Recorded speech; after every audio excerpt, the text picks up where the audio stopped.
Space stations are an aspect of Star Wars that often doesn't get much attention. I mean, can you name a Star Wars space station off the top of your head? The one that comes to mind for me is the space station from The Mandalorian, the Roost Space Station. And if you read the books or keep up with the High Republic, the Starlight Beacon may also come to mind. But these are two vastly different space stations in the galaxy, so let's dive a little bit deeper into this topic. Something like the Roost Space Station was for mercenaries or bounty hunters, and not really anything impressive and served more as an outpost. Ships would come and go, and so would people, while Starlight Beacon or Starlight Station was intended to run as a military station, and if needed, it was a strong contingent of security provided by the Republic Defense Coalition in the time of the High Republic. Starlight also worked as a hospital, observatory, research station, market, and cultural center, providing visitors with a glimpse into the diverse culture and countless worlds within the Republic. And it also included a Jedi temple. Concerts, events, and all sorts of things were happening as travelers came in and out of this space station, and Starlight Beacon was a symbol of the High Republic's strength and ambition. These are not the same, but they are both space stations. Like how that's no moon, the Death Star is also a space station.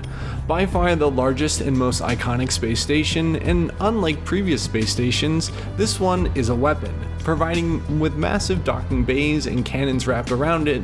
It's not a military base, but a military itself.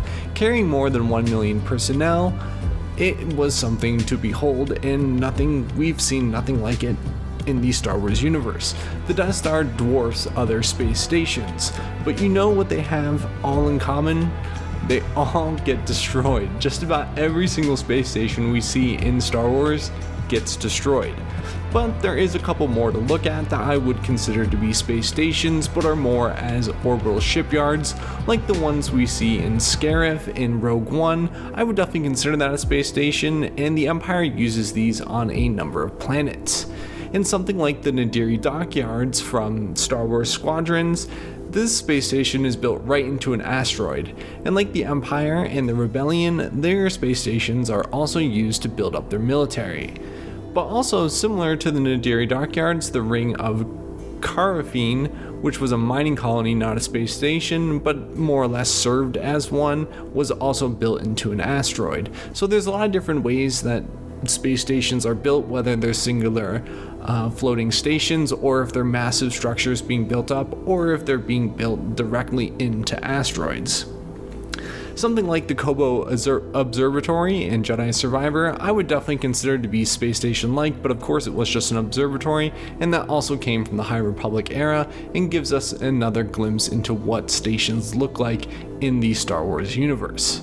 So now that we've taken a look at a couple of these, who builds these, and how much do they cost?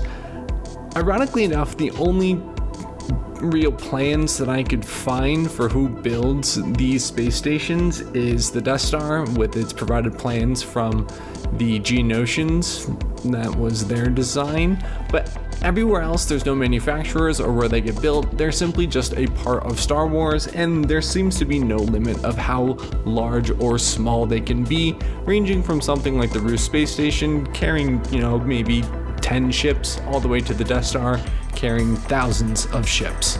So there's a lot of variability with space stations inside the Star Wars universe, and I would assume the cost to build these, or the cost to acquire them, would be anywhere from 250,000 credits to 1 million to 10 million, and then obviously Death Star level trillions of credits. So definitely expensive to own and operate, which then makes me think, how do you deploy these within the Star Wars universe? Overall, space stations just aren't something that's really fleshed out. They're kind of throwaways for locations within the Star Wars universe. I mean, the Republic and the Empire and the Rebellion all have secret space stations somewhere where we get to see a quick glimpse of them, and that's all they are, is an operating base or a forward operating base for any member of the Star Wars universe. So I would definitely like to see this expanded. I would definitely also like to see a lot more space stations in Star Wars, whether it comes from video games, movies, television.